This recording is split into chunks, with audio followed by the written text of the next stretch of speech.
amigos, un gusto como siempre poder saludarles. Muy buenas noches, bienvenidos entre todos. En esta ocasión estaremos hablando de qué cree usted, del 2018, de qué habla todo el mundo 2018, pues nosotros también, y lo estaremos abordando desde un punto de vista bien interesante con diferentes consejeros de distintos estados de la República. Así que la invitación para que se queden con nosotros, bienvenidos.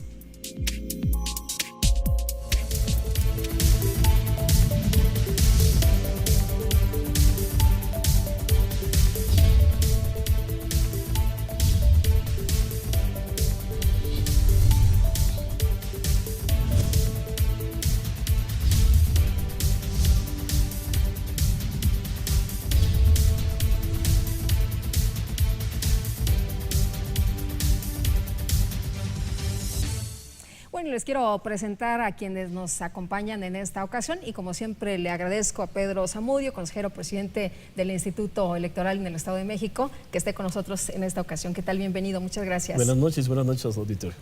Y también está con nosotros Gerardo Romero, el consejero presidente del Instituto Electoral del Estado de Querétaro. ¿Qué tal? Bienvenido, gracias. Buenas noches, saludo con gusto al auditorio. Muchísimas gracias. También está aquí en esta mesa Mario Velázquez, consejero presidente del Instituto Electoral. Tengo que decir Instituto Electoral de la Ciudad de México. De la Ciudad de México, ¿verdad? Ahora, sí. Ahora, porque antes era el IEDF. Exactamente. Pero ya hubo el cambio. ¿Cuándo se dio este cambio? El día 7 de junio Sí. se publicó la ley electoral y en el inicio de vigencia de esta ley nos da ya esta denominación de Instituto Electoral de la Ciudad de México. Muy bien, pues aclarado lo anterior, les agradezco mucho como siempre que puedan platicar con nosotros en este espacio que es Entre Todos y vamos a estar comentando sobre retos hacia el 2018, pero antes de entrar al 2018 estamos 2017, ustedes han tenido diferentes experiencias en sus estados y me gustaría que compartieran con los amigos del auditorio pues cosas destacadas, sobre todo me parece a mí que ya superamos este tema de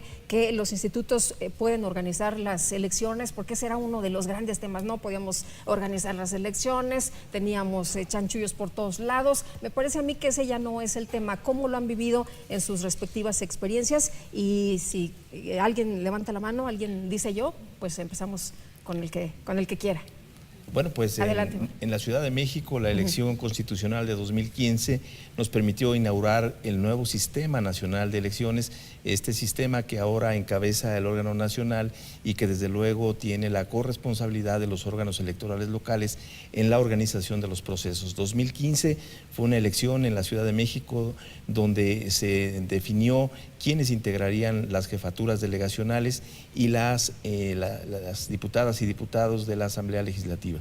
Fue el primer ejercicio con este nuevo modelo y sin duda un ejercicio exitoso. Se abrieron algunas áreas de oportunidad y en la evaluación que se realizó me parece que hay buenas prácticas que sin duda serán estimadas para 2018 y en esta lógica es que las demás elecciones que se han dado en 2016 y ahora en 2017 nos servirán fundamentalmente para la organización del proceso electoral de 2018 que involucra a 30 entidades federativas, una elección la más grande de la historia de nuestro país, donde sin duda habrá retos y compromisos de todas las instituciones electorales.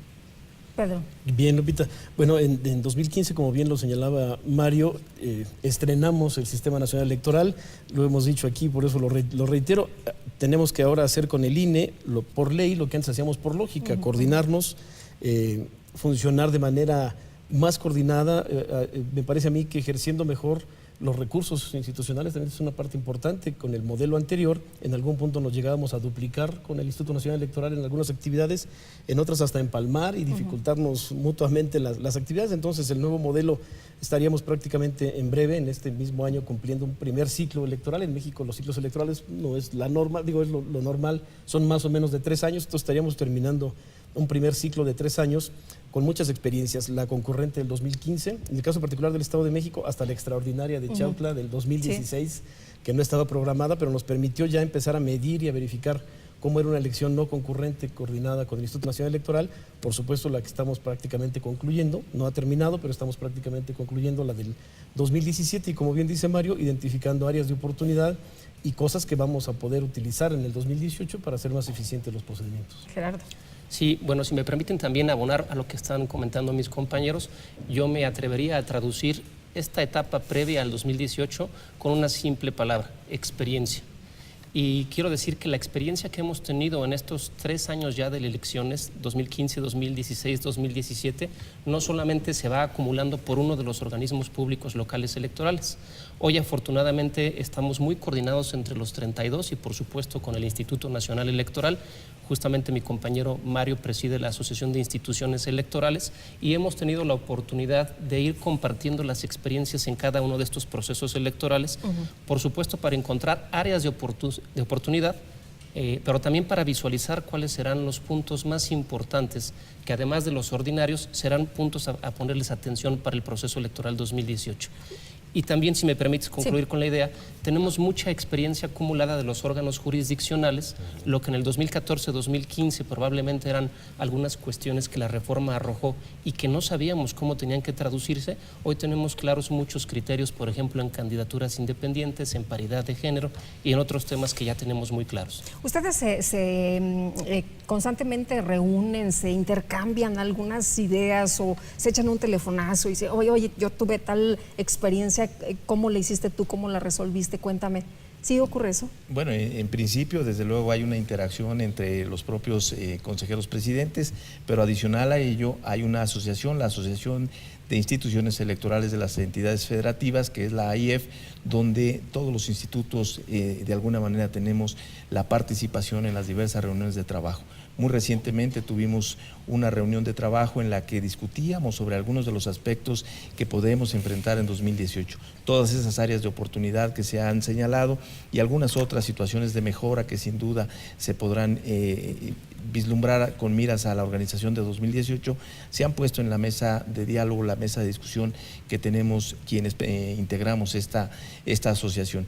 Y es un foro valioso porque en ella, sin duda, no solamente vamos a exponer algunos de los temas que hemos vivido en lo particular, sino se aportan ideas, de alguna manera alguno de los institutos considera o hace la referencia de lo que sí funcionó y con base en ello me parece que estamos buscando tener los instrumentos idóneos para que 2018, si bien una elección que impone muchos retos, sea una elección donde se legitime el actuar de todas las instituciones electorales y particularmente las de los órganos electorales locales que tienen una característica muy particular, una legislación que desde luego los hace diferentes a todos y cada uno de los procesos electorales y donde sí debemos estar muy atentos para efecto de atender con la debida responsabilidad estas obligaciones que tenemos, tanto en la ley como en la propia Constitución.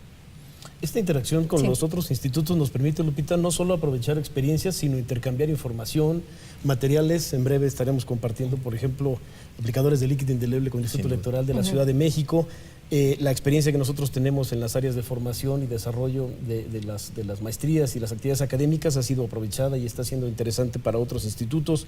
De Veracruz, por ejemplo, aprendimos mucho sobre su conteo rápido de 2016 y lo aplicamos en el 2017. Entonces, toda esta interacción sistematizada, organizada en la asociación que encabeza Mario, pues nos ha venido permitiendo no solamente compartir, digamos, por voluntad personal, sino por una voluntad institucional involucrada con la intención de eso, de conformar un mejor sistema nacional electoral. Entendemos la relevancia de estar coordinados, lo señala Mario muy puntualmente, tenemos legislaciones diferentes, tenemos obligaciones diferentes a cumplir, pero también tenemos muchas bases originales o muchas bases comunes que nos permiten intercambiar experiencias y conocimientos. Muy bien. Sí, yo te diría que la comunicación es fluida, es continua, prácticamente diario nos estamos comunicando, no me dejarán mentir mis compañeros, y esto nos permite analizar con mucha responsabilidad lo que ha ocurrido y por supuesto ir planeando en la medida de las posibilidades de manera conjunta lo que está por venir. Entonces yo diría que hoy los 32 institutos electorales locales estamos muy coordinados y muy bien comunicados. Tenemos mejores instituciones, tenemos instituciones más sólidas, a diferencia de los institutos que teníamos. Estos organismos públicos locales electorales son totalmente distintos, renovados, fuertes. Bueno, me parece que hay, a partir del inicio del Sistema Nacional Electoral, una revisión de los procesos. Antes de 2014, cada institución tenía definidos sus procesos en base a las responsabilidades legales que tenía.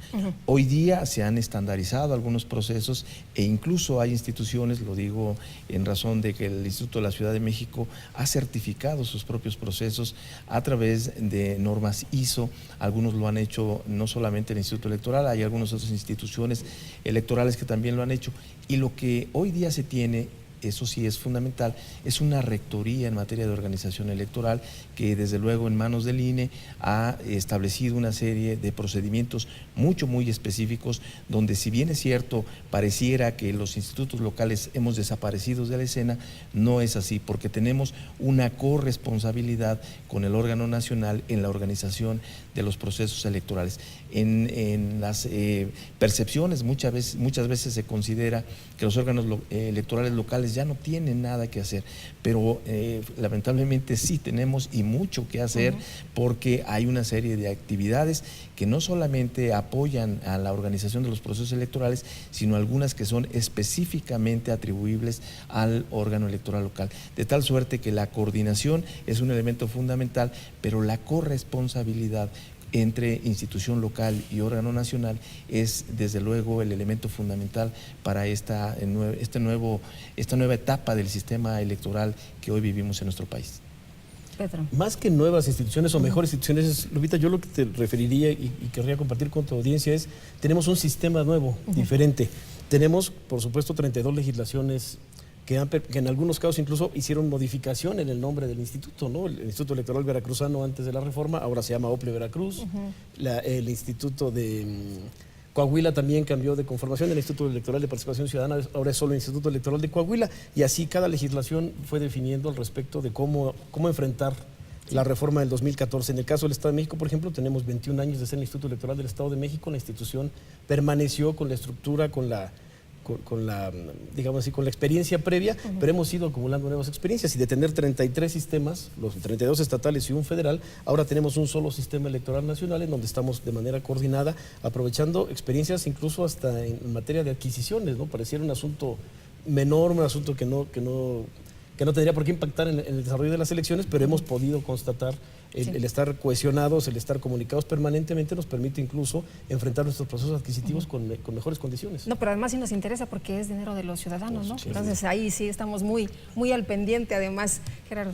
Sí, a mí sí me gustaría pensar y decirlo con toda claridad que veo instituciones electorales más fuertes y sobre todo más transparentes y más abiertas a la población, partiendo de cierta lógica. Vamos a pensar en el trabajo cotidiano de los institutos electorales locales y por una parte tenemos en la mesa sentados a todos los partidos políticos, al menos a los 9 nacionales, más los locales que tenemos cada uno en nuestra entidad. Por otra parte tenemos un órgano nacional que es el eje rector de este sistema nacional electoral, que también va definiendo ciertos lineamientos y ciertas pautas. Por otra parte tenemos a los órganos jurisdiccionales, en primera instancia al tribunal local, a las salas regionales, a la sala superior y por supuesto lo más importante, a los ciudadanos atendiendo nuestro trabajo y siguiéndolo con toda puntualidad. De tal suerte que el trabajo que nosotros realizamos es muy abierto, es muy transparente, es revisado constantemente por diferentes ópticas y yo me atrevo a decir que mientras más participa la ciudadanía, más nos fortalecemos porque esa ciudadanía va ocupando más los espacios que tiene que ocupar. Muy bien, pues tenemos que hacer una pausa, es la primera, todavía nos queda un buen resto del programa para que ustedes participen con nosotros a través de redes sociales. Aparecen los twitters de cada uno de nuestros invitados esta noche, para que ahí directamente ustedes se comuniquen con ellos y tengan la respuesta inmediata. Nosotros también aquí recibimos sus mensajes. No se vaya, quédese con nosotros, regresamos rapidísimo.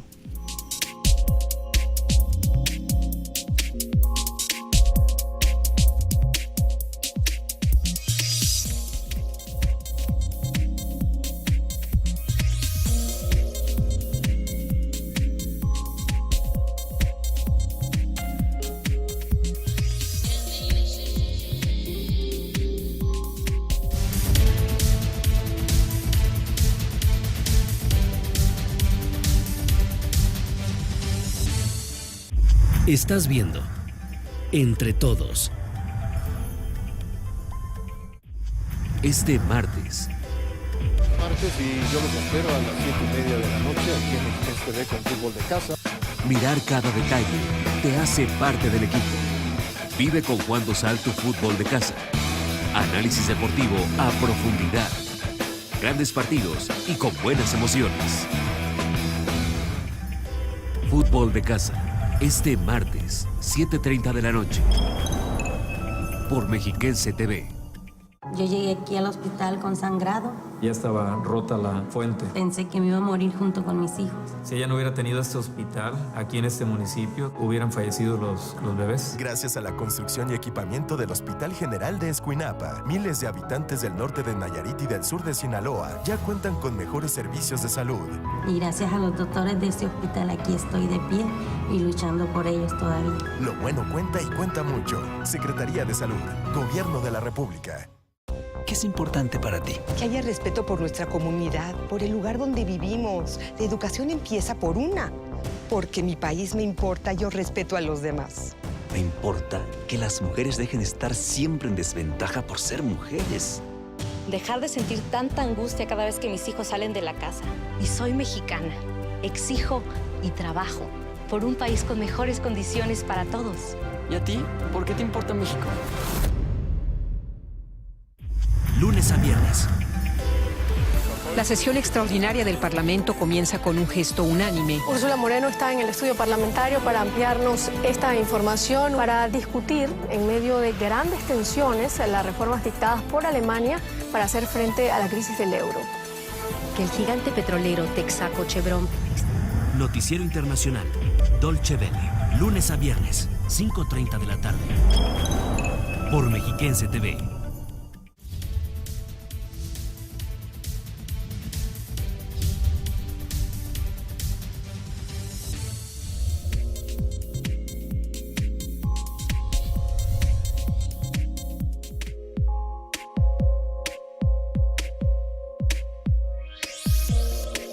Pues yo creo que hace falta más programas de difusión en cuanto a los candidatos, ¿no? Que haya más información sobre cada candidato para que no, digamos, echen tanta tierra a unos y otros, ¿no? Para ver en realidad qué es lo que trae cada uno y cuál sería la mejor opción y no dejarnos llevar simplemente por lo que dice uno del otro. Bueno, pues yo creo que lo principal es como los medios de comunicación, ¿no? Que nos mantengan informados y nos mantengan al margen de las noticias que pues transcurren, ¿no? Para estar un poquito más informados de lo que está pasando, ¿no? Y pues de cierta forma que no nos traten de ocultar nada para que pues todo sea transparente y pues tengamos mucha información completa, ¿no? Pues más que nada que nosotros mismos como ciudadanos nos pongamos ahora sí nos informemos qué es lo que cada candidato pueda, qué es lo que quiere hacer o qué es lo que quiera para nosotros mismos también, ¿no? Y que, pues más que nada humildad por parte de ellos y acercamiento de parte nuestra, por todos los medios posibles que existan. Escoger adecuadamente nuestros candidatos, más que nada porque la mayoría son impuestos, nos los impone el papá gobierno. Entonces no los elegimos realmente nosotros, hacen la pantalla, la finta, el INEA y todos ellos. Y pues a fin de cuentas ellos nos ponen al que ellos piensan que es más, que se puede mover más, que ellos lo pueden manipular o algo así. El conocer más a fondo a los candidatos, en sí su plan de trabajo que traigan, ¿para qué? Para que nos sirva a nosotros como comunidad, como país, ¿no? Porque pues prácticamente ahorita estamos perdidos, ¿no? Por no conocerlos, sino dar más que nada a ellos que den a conocer el plan de trabajo, simplemente nos los imponen.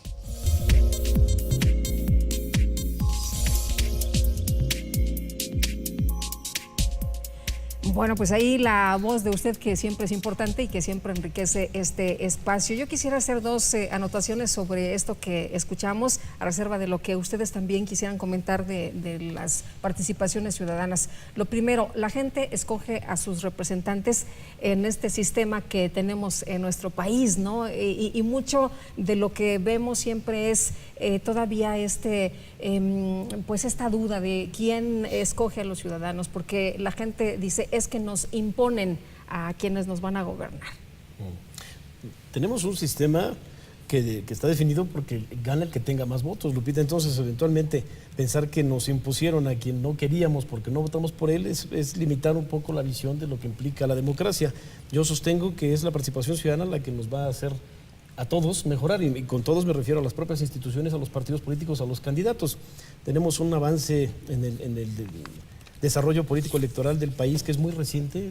Platicaba yo con mis hijas de cómo fue la primera elección en la que yo voté en 1988 y la primera en la que ellas votaron, que fue en 2015, y parecieran no solo dos realidades distintas, sino dos países distintos, ¿no? Entonces, hemos avanzado en la parte procedimental, pero la gente tiene que participar más, tiene que asegurarse. Nuestros niveles de participación todavía son muy bajos, y es muy curioso porque la opinión como la de la señora suele darse mucho más en las personas que participan menos. Es muy curioso. Entonces, un poco entender que es nuestra participación la que va a obligar a todos a mejorar, es importante que la tengamos presente.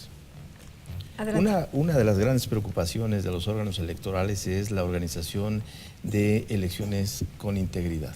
Y esta integridad se alcanza no solamente por la forma en cómo se conduce el órgano electoral, sino precisa de que también los actores políticos tengan, desde luego, una actividad ética y particularmente que respeten los marcos normativos. Y el tercer ingrediente que es fundamental para este tipo de elecciones es la participación ciudadana. Pero la participación no entendida solamente para ir el día de la elección y emitir su voto, sino una participación que, como ya se veía en algunas de las opiniones que escuchábamos, está vinculada a quién vamos a decidir que sea el próximo gobernante. Y esto solamente se puede lograr si el ciudadano o ciudadana se interesan por saber quiénes son los candidatos, es decir, cuál es su trayectoria política. Desde luego, nosotros como autoridades electorales tenemos la obligación de sí mostrar cuáles son las historias de vida de cada uno de los candidatos o candidatas, y adicionalmente poner a la libre disposición las plataformas políticas para que la ciudadanía tenga la posibilidad de ver quién es el candidato en su historia de vida, y desde luego cuáles son las ofertas políticas que está proponiendo en el caso de alcanzar el cargo para el cual se está postulando. Eso es un elemento fundamental que permite al ciudadano o a la ciudadana determinar quién es el que, desde luego, en su perspectiva, podría desarrollar un mejor gobierno. Y un tercer elemento también que el propio ciudadano tiene a la mano es el de evaluar, en razón de la oferta política que puso en la mesa el candidato, para lo que vendrá próximamente, que es la reelección. Recordemos que en nuestro país se reactiva la reelección, y uno de los elementos fundamentales para determinar si se hizo un buen o mal gobierno es el hecho de valorarlo frente a lo que originalmente se planteó. Creo que es muy importante que la ciudadanía tomemos la responsabilidad, sí, de tomar conocimiento para efecto de elegir a el candidato, no solamente por la pancarta o por el espectacular o por el spot de 30 segundos que lamentablemente no puede informar de los alcances del programa de gobierno que ofrece, sino interesarnos más. Hoy día hay un número importante de ciudadanas y ciudadanos que tienen acceso a los medios de comunicación a través de Internet, donde las autoridades electorales tenemos la posibilidad de acercar esta información. Creo que es muy importante, muy valiosa la participación de quienes veíamos en estas participaciones, y desde luego sí recordar que la democracia es un asunto en el que todos participamos. Gerardo. Sí, coincido plenamente con Mario y con Pedro. Al final del día, en el sistema democrático que tenemos, cuando vamos a las urnas, nosotros vamos a elegir quién tome decisiones por nosotros. Y para que esto ocurra, lo idóneo es lo que comenta uno de los jóvenes que se entrevistaron, que conozcan a los candidatos y, por supuesto, a las plataformas del partido que representan, o incluso si es una independiente, porque al final del día creo que los problemas del país, los problemas de nuestros estados son claros, y las diversas fuerzas políticas o las personas independientes las visualizan con claridad. Sin embargo, la plataforma y la propuesta de cada candidato y de cada partido es su forma de atacar esta problemática. Y en la medida que los ciudadanos se vayan informando de cuál es la propuesta para atacar esa problemática, creo que ese tema de la imposición de un gobernante puede quedar perfectamente superado. Ahora, con respecto a la pregunta que se plantea, me gusta mucho la forma de plantearla.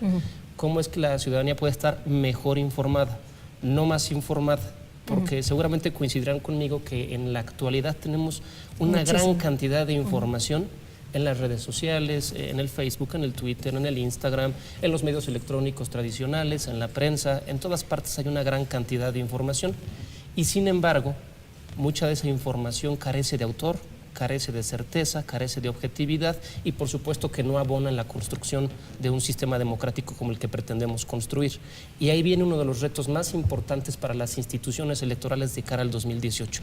Identificar esos momentos cumbre del proceso electoral, no solamente la jornada electoral, sino todos estos momentos en que la gente tiene más inquietud en el proceso y comunicar lo que es importante que la gente sepa por la vía oficial.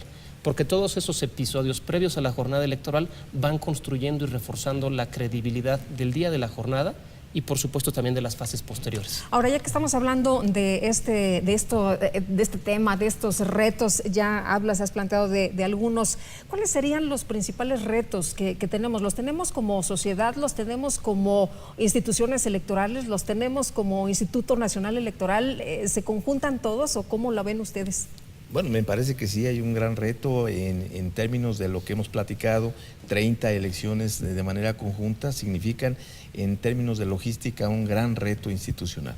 Pero lejos de él, porque me parece que las instituciones electorales estamos preparadas para ello, el gran reto es que la sociedad esté comunicada, conozca los procesos.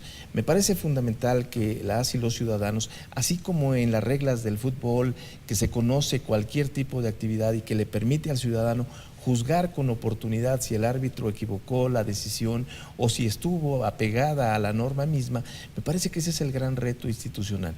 Tenemos que comunicar a la ciudadanía cuáles son los procesos, qué puede hacer un candidato en campaña, qué no puede hacer, cuáles son, desde luego, los alcances que tiene una actividad institucional para efecto de acreditar que si se está violentando la norma se pueda sancionar, porque muchas veces en la sociedad se queda un sentido de impunidad cuando se señala a través de una denuncia que tal vez no tenga elementos probatorios, que se denunció y la autoridad no tuvo ninguna determinación que haya impuesto una sanción. Pero lamentablemente se queda ahí en el simple y llano señalamiento de una irregularidad sin la aportación de otros elementos. Y creo que como ciudadanos debemos de saber que si bien hay irregularidades, también conocer qué elementos podemos aportar para poder acreditar desde la autoridad la sanción que en su oportunidad deba ser emitida. De otra forma, seguiremos en esa sensación de impunidad de quien comete una irregularidad. Pedro, veo que tienes coincidencias con algunos puntos. Sí, son temas que hemos venido manejando y comentando entre los diferentes, con los compañeros de los diferentes institutos, Lupita. Una parte importante, también un reto importante para el 2018 es lograr, lo que decía Gerardo hace un momento, comunicar adecuadamente qué es lo que hacemos, qué es lo que nos corresponde, qué es lo que nos toca, que tenga la gente muy claro la fecha de la elección, por ejemplo, es bien importante, es el 1 de julio, estamos a prácticamente un año de la elección del 2018, es un tema, un asunto fundamental, que la gente tenga presente qué se va a elegir en su localidad, va a haber elecciones, ya lo decía Mario, en 30 entidades del país con diferentes niveles de responsabilidad, en algunas con gobernador, en otras solamente diputados y ayuntamientos, como en el caso del Estado de México. Van a estrenar en la Ciudad de México la elección de los, se llaman... alcaldes ahora. Las alcaldías, en fin. Sí. O sea, ese involucramiento de las personas, yo sostengo, porque lo he dicho aquí, lo reitero contigo, Lupita, es que la gente nos exija, que la gente nos pregunte, que la gente se acerque a las fuentes de la información para que entonces nadie pueda sorprenderla con un video alterado, con una... opinión sesgada o malintencionada. Es bien importante que nosotros tengamos esa claridad en lo que queremos comunicar, en lo que debemos comunicar y en los medios para llegar a nuestra población objetivo. Muy bien, pues tenemos que ir al comentario, pero regresamos, por supuesto, aquí con este programa sobre los retos hacia el 2018. ¿Usted qué opina? Háganos saber, por favor, a través de redes.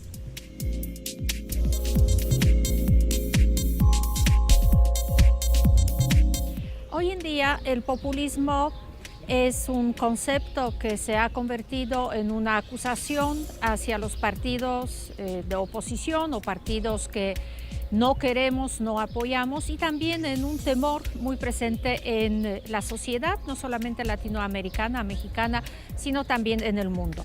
¿Qué es realmente el populismo? Primero, como antecedente, consideremos que después de la llegada al poder de Adolf Hitler, a través de los mecanismos democráticos, es decir, a través de las elecciones, en el occidente la democracia o el modelo de la democracia predominante es la democracia liberal. Es una democracia en la cual existe una serie de mecanismos que controlan la voluntad de la mayoría y defienden los intereses de los individuos y de las minorías. El populismo es entonces una ideología que defiende que la voluntad del pueblo sea la única razón, el único argumento y el único fundamento de legitimidad de las decisiones políticas. Es decir, que desaparezcan todo lo que son los mecanismos de protección de los derechos de individuos y de las minorías. Y también es importante considerar que los populistas construyen su discurso en una dicotomía entre lo que somos nosotros, el pueblo, quienes somos honestos, trabajadores, cohesionados en torno a los mismos valores, y lo que son ellos, el gobierno, los políticos, la clase política que es corrupta. Entonces el populismo implica dos peligros. El primero es que los derechos de las minorías y los derechos de los individuos sean menos importantes que la voluntad de la mayoría, es decir, que vivamos en la tiranía de la mayoría. Y el segundo peligro es que este discurso de conflicto y hostilidad entre el gobierno y los ciudadanos nos conduzca a una sociedad con un incremento de violencia, o por lo menos de lo que son las protestas y las expresiones más violentas de participación política. Tenemos que hacer una pausa, pero regresamos de inmediato a la invitación para que continúe con nosotros.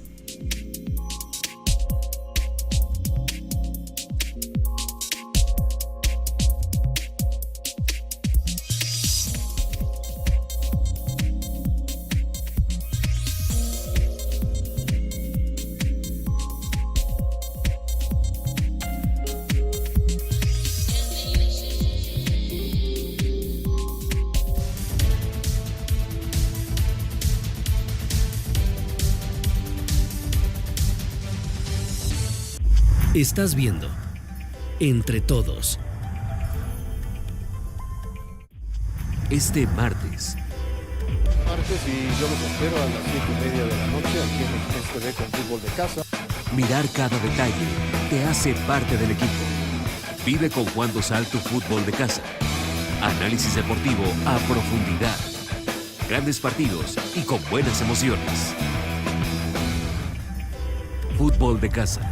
Este martes, 7:30 de la noche. Por Mexiquense TV. En el gobierno del Estado de México estamos trabajando para prevenir inundaciones, desasolvando las redes de drenaje, limpiando barrancas y ríos, dando mantenimiento a plantas de bombeo y construyendo colectores pluviales. Tú puedes ayudar a prevenirlas, no tirando basura en calles, barrancas y ríos, barriendo, recogiendo la basura y no arrojándola a la alcantarilla, reportando alcantarillas tapadas. En caso de emergencias, llama al 911. Mexiquenses mejor protegidos. Gente que trabaja y logra en grande. Estado de México. Este miércoles. Damos inicio, mi nombre es Ruth Milka, La Zona Fusión. Y bueno, pues es momento de irnos con el siguiente video, Las Viejas del Rock. Y bueno, pues un saludo a todo el staff. Con Eric Clapton, así que vamos a sentir el power, los Beatles, La Zona Fusión. La Zona Fusión. Este miércoles, 6 de la tarde. Por Mexiquense TV. Este jueves. Mantente al día de la tecnología que revoluciona el campo y la producción ganadera, agricultura, pesca, alimentación y desarrollo rural en Agronoticias. Este es un encuentro de negocios que busca multiplicar las oportunidades de venta de los productores con compradores profesionales. Agronoticias, este jueves, 8:30 de la noche. Por Mexiquense TV. El siguiente programa es clasificación A. Su contenido es apto para todo el público.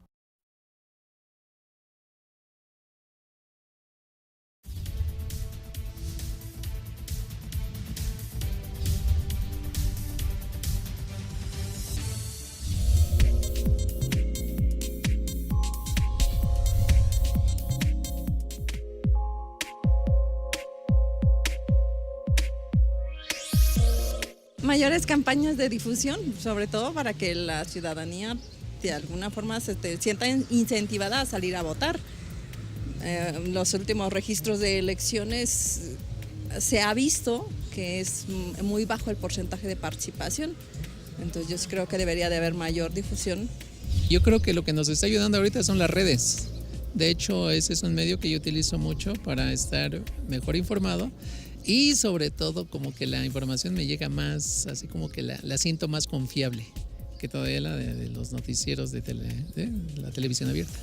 Necesitamos mucha más comunicación en cuestión a los programas selectivos, que nos den sus puntos de vista más específicos y pues más que nada tengamos ahora sí que lo que digan lo cumplen. Educación ciudadana. ¿Por qué no tenemos educación ciudadana? Nunca nos han dicho qué es lo que realmente, solamente los que saben son los que participan para las elecciones, los funcionarios de casilla, pero a todos los ciudadanos no nos informan, no hay esa educación ciudadana que nos debería de dar tanto el INE como gobierno que está en el momento de gobernar, no sé cómo decirlo, pero así. Principalmente que pues lo que son los gobernantes den un verdadero informe sobre las situaciones que se está presentando y pues también escuchen al pueblo en este caso, porque por ejemplo algo que se necesita es trabajo, ¿no? Y sin embargo ellos tienen unas ganancias mayores y deberían de escatimarse un poquito para saber lo que vivimos realmente.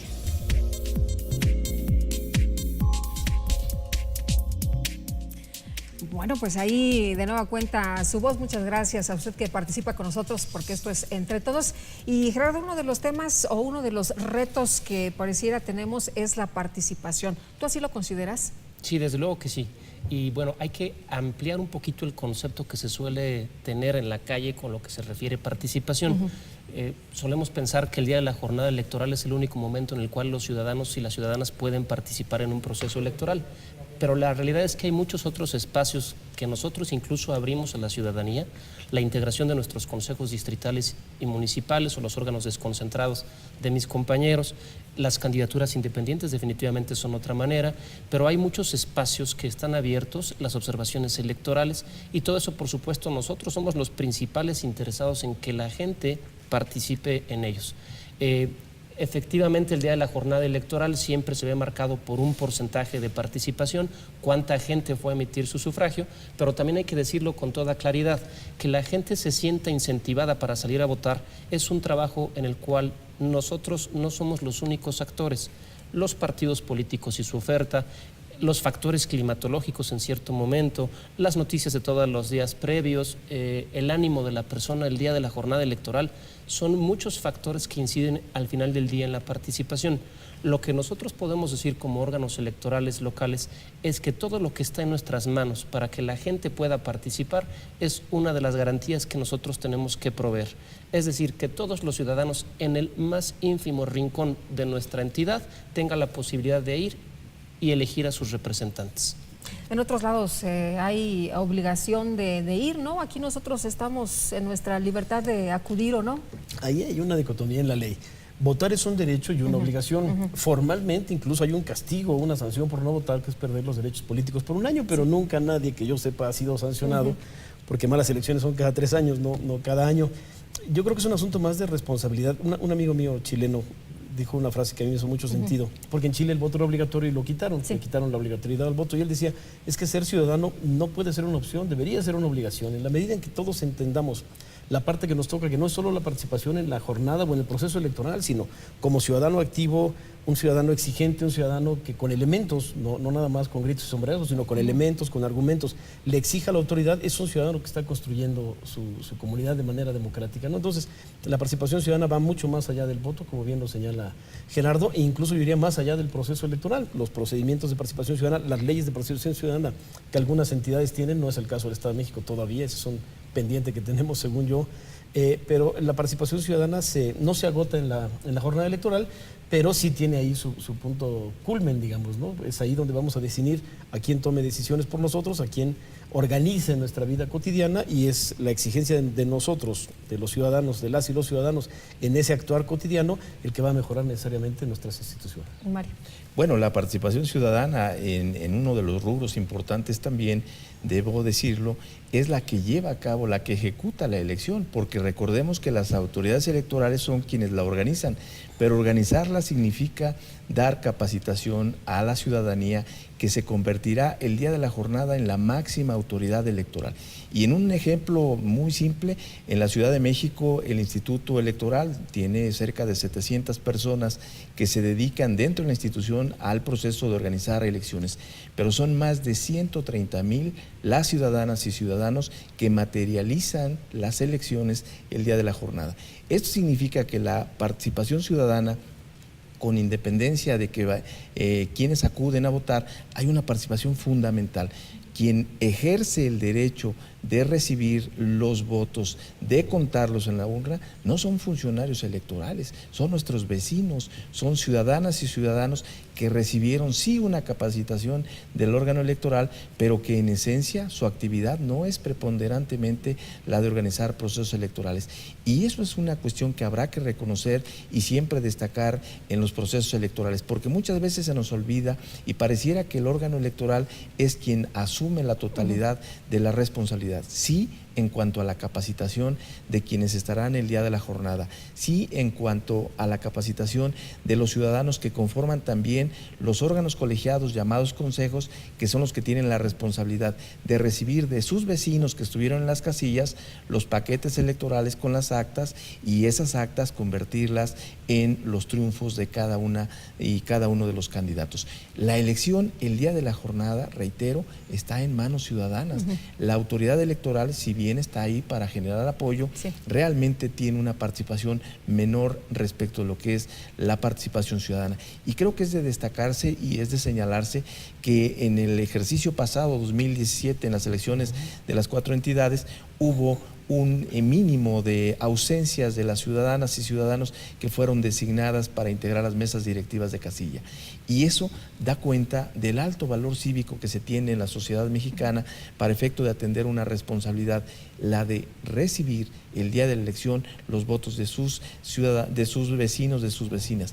Y desde luego también habrá que enfrentar el gran reto de hacer que más ciudadanos vayan a la urna el día de la jornada. Y eso, como decía Gerardo, es una tarea que no solamente cae en la responsabilidad de los órganos electorales, sino fundamentalmente de los actores políticos, quienes tienen que seducir a la ciudadanía para que acudan a votar por ellos como la mejor opción fundamentalmente. Ustedes ya están trabajando para el 2018, ya en sus institutos están echándole ahí ya la agenda, están determinando qué va a hacer cada quien, cómo van a ser los periodos, los momentos, ya está todo. El proceso electoral normalmente, te decía, los ciclos electorales en México son de 3 años, salvo algunas excepciones que son de 4 o algunas que fueron de menos para ajustarlas con la próxima elección del 18.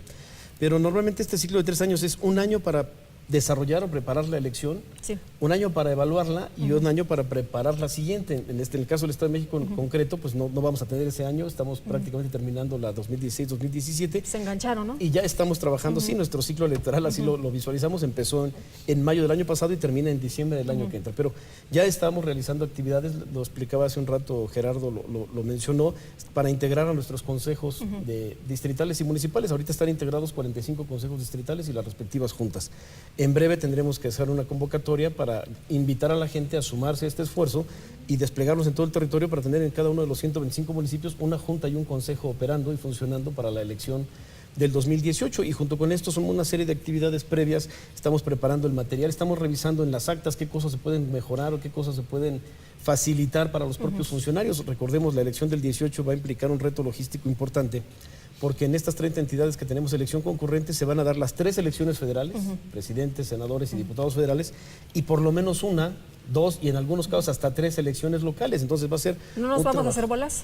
Espera, lo que se está trabajando es precisamente para que no lo haya, ¿no? Ya hubo en el 2015 elecciones concurrentes, pero era solo una elección federal y varias locales. En este caso, la del 18 tiene esta complejidad, digamos, adicional. Son las 3 federales que tienen que salir ese mismo día, con la 1, 2 o hasta 3 locales que se pudieran presentar. Entonces, el trabajo está pensando en cómo hacer más eficiente el funcionamiento de la mesa directiva de Casilla, cómo facilitarles las cosas. Creo que todavía hay muchas cosas que podremos revisar de aquí al 1 de julio del 2018, pero ya lo estamos haciendo. Sí, me siguen platicando de esto, pero antes vamos a una pausa, si me permiten. Continuamos de inmediato.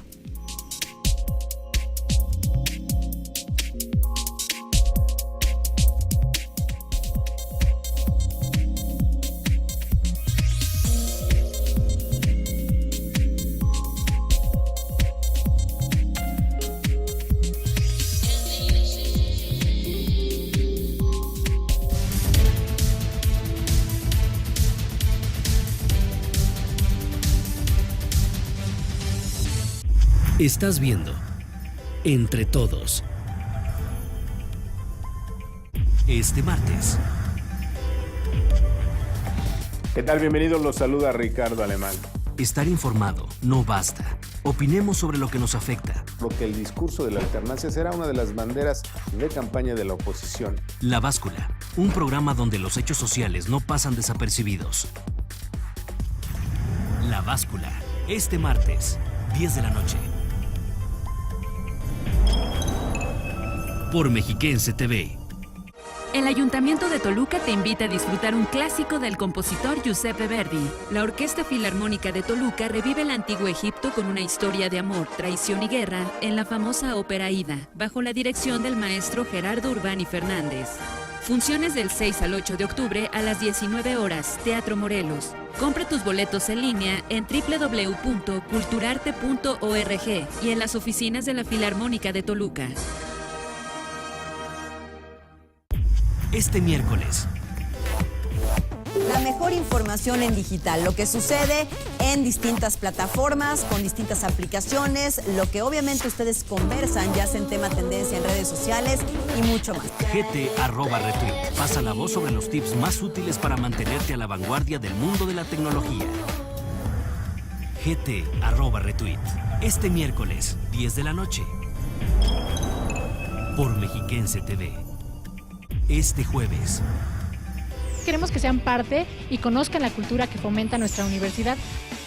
¿Qué hacer en los ámbitos de docencia, la investigación, principalmente producción científica y su impacto? Acompáñanos en este paseo universitario. Reportajes, entrevistas y los acontecimientos más relevantes que envuelven al ambiente universitario. Enjambre Universitario, repetición, este jueves, 2 de la tarde. Por Mexiquense TV.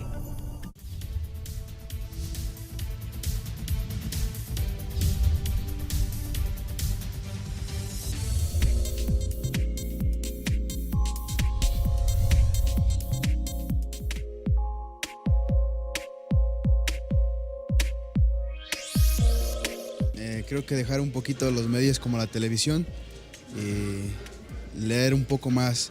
Bueno, ahorita existen un poquito más las redes sociales. Bueno, no todos tenemos acceso, pero creo que podría ir por ahí porque en la televisión, lamentablemente, lo que nos vende, bueno, televisión es, nos manipulan mucho la información, entonces nos hacen creer cosas que no son. Yo creo que hace falta eso, dejar un poco la tele y leer un poco más o abrirnos a otro tipo de medios. Se necesita que cuáles son sus propuestas, quiénes son, qué cosas traen en mente, qué es lo que van a bajar al pueblo, qué es lo que van a hacer, porque muchas veces, desafortunadamente lo tengo que decir, nuestro pueblo carece de muchas cosas y nos da mucha tristeza. Pues es que creo que estamos limitados como a la información por redes sociales, o sea, internet o televisión, cuando hay municipios donde no manejan no manejan las computadoras y nada de eso. Entonces igual podría hacerse la difusión, pero no sé, o sea, de manera personal, que se mandara a gente para difundir pues la información, vaya. Pues hace falta que los medios de comunicación sean más eficaces, que el Instituto Electoral, en lugar de gastar tanto dinero en spots de radio y televisión, utilice otros medios, por ejemplo, los medios, las redes sociales, o inclusive a través de las escuelas. Hace falta que eduquemos mucho a los niños desde la primaria, desde la secundaria. Ahí es donde hay que empezar con la cultura de la democracia. Si no empezamos por ahí, estamos fritos. Los medios de comunicación nos informen lo que debe ser y no lo que ellos crean o lo que les convenga. Estar informados, que nos den, por ejemplo, pláticas o así para poder saber por quién realmente votar.